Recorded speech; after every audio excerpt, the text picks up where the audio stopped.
There's a natural mystic play in the air. If you listen, you will hear, and it's all got to be. That's the lines of the famous Bob Marley and the Wailing Wailers of Jamaica. And I want to link that up with what is going on around the world, which is the immigrant crisis. And that has exacerbated the issue of the Brexit. That's Britain deciding to leave Europe. And if you listen carefully, the words of Donald Trump, he has been campaigning on the platform of no more immigrants. And with that, I want to welcome my special guest to the studios of Platform Media International, Obi Nzadibe. Thank you. Obi, the mistake that I said just now is the impatience of the Western world with the immigrants. If you listen carefully, what my line that I started just now, England, or Britain as it's called, left Europe because of the immigrant crisis. If you listen to Donald Trump, he has been campaigning on the issue that America is tired of immigrants. And you and I know, we are from Africa, that Africans have been leaving Africa in droves, going to Europe. Now there's a crisis. How will African leaders, let's look at that way from African leaders setup. How will African leaders help this immigrant or immigration to Europe and North America? Well, there are many ways they can help. They need to understand the enormity of the problem. In Africa, we have increasing populations, good number of people who are unemployed, and the natural desire to find food to keep body and soul together would lead them to immigrate. It doesn't matter what risk it poses to them, they must immigrate to find work, to find shelter, to find money to support their families. So one of the first things the African government must do would be, one, to limit the size of the population. Population control is key to increasing the number of youths that go to Europe in the years ahead.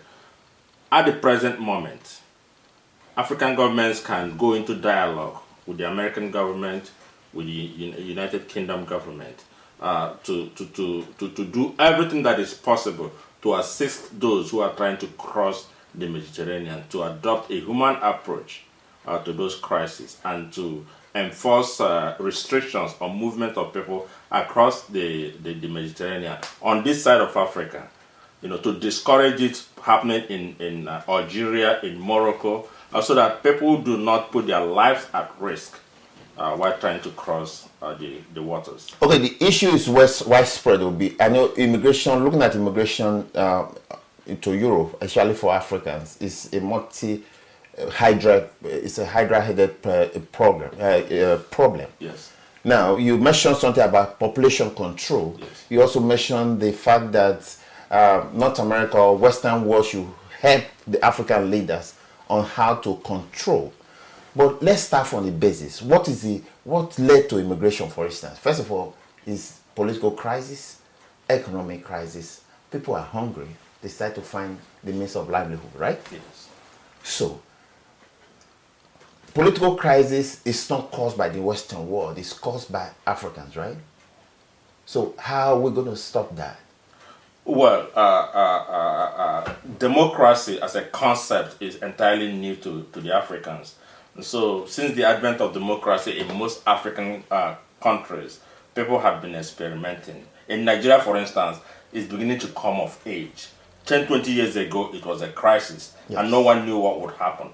So people need to be patient with Africans as they grapple with this complex issue of democracy. When governments become fully democratic, they begin to dish out the dividends of democracy to their people. So in the years past, this has not happened, but now it's beginning to happen, particularly in Nigeria. Governments are becoming more focused. They are now understanding the issues at stake, and they are rolling out programs to tackle it. That's why I say that American governments and British government need to exercise patience with the Nigerians and work with them to provide resources for Okay, we just looked at from African perspective. Let's look at the Western perspective. I was watching a comedian the other day, and he made it very funny, but it's it's very, very remarkable that he said, well, in the 19th century, we were living as Africans when people came and discovered us and said they discovered River Niger, they discovered Africa, and they showed us the way to Europe. And now we are also following that route. So go to Europe, and they are calling us immigrants. I was struck by that, because we were in Africa when the whites came to us and colonized us, right? Now the route that which they came to colonize us, we are taking that route back to go meet them when we have a problem. Now they are telling us to stop. Does that make sense? It does. In a great sense, it does. And I'm going to play the devil's advocate. Africa is home to Africans. It is our home. In the past, when our parents came to America, when they went to Britain, they went there to study. They went there for short periods and go back, and then they went back. Because there were resources, there were lots of things that needed to be done in our home country. Hospitals to run, railway systems to operate, airlines to fly. Even farming. And there was farming too. There were opportunities. People are leaving Africa now because those opportunities no longer exist. And you and I who live here know that we don't belong to this place. This is not our natural home. If it is possible for us, we will all go back to Africa. As a matter of fact, I know people who lived in British Columbia that were enticed by the Nigerian government to come back home. They were given money to pay for 3 container loads to package their property and get back to Nigeria. There were jobs waiting for them. And Nigeria in the 80s went to everywhere in the world to urge Nigerians living in those countries to come back home and help in developing their country. Okay. And that's the status we want our nation to reach again. Okay. Now, the other aspect we want to look at, I was looking at some statistics in America a few days ago, that Nigerians, as a matter of fact, Africans who are living in the United States, they have about 34%, and even better than the people, the other races in America in terms of education. They're well educated, well paid. It's not that these immigrants from Africa has come to the United States to become burden on the system. They are contributing to the system. So where did this impatience with immigrants come from? Well, there is no country that has a problem with regulated immigrants. Okay. People who are smart enough to understand that if you live in another man's country, you have to go through the immigration process, obtain the relevant papers to live and work in that country. Those people are comfortable. Nobody is complaining about them. The complaint is based on undocumented immigrants. People who do everything to come in through the back door. Those are the people who are criminals. Those are the people who are disrupting the system. Those are the people who are painting our country black with their conduct. But with the regulated immigrants, there is no problem. And there's nothing any country can do about it. They are documented. You cannot ask them to leave at any point in time. But of course, the definition of an immigrant is very fluid. You can be an illegal migrant yesterday. Today, you are a legal immigrant, right? If you have regular papers, you become a citizen of any country, right? So the recent impatience is what is bothering me. Britain is pulling out of Europe. Trump, I don't know if he wins, is going to carry out what he's threatened, that he will send all immigrants away from North America. So where is he going to send them to, though? Deportation is a way to send them back to their home country. But there are processes to follow in doing that. But the fact remains that the world economy is contracting.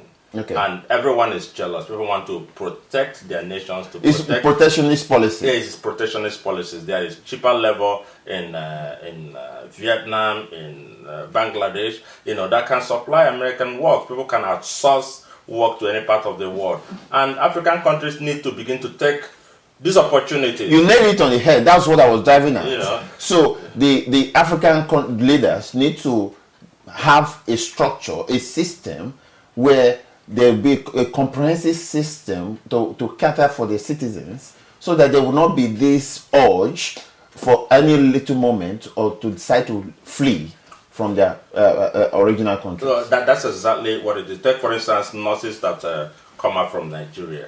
If you're a nurse and you work in an oil company, you have enough skill to work in any hospital anywhere in the world. So that's what we want to happen in Nigeria, to have establishments that provide opportunities to Nigeria, so much so that it doesn't make a difference whether you live in Nigeria or in London or in New York. And we can do that. And so the time to do that is now. So if the necessary things of livelihood is found in Africa, you are telling me that there will not be the urge for people to cross the Atlantic with raffia palms. If electricity becomes regular in Nigeria, the amount of immigration from Nigeria will reduce by 80%. Really? I can guarantee that. Okay.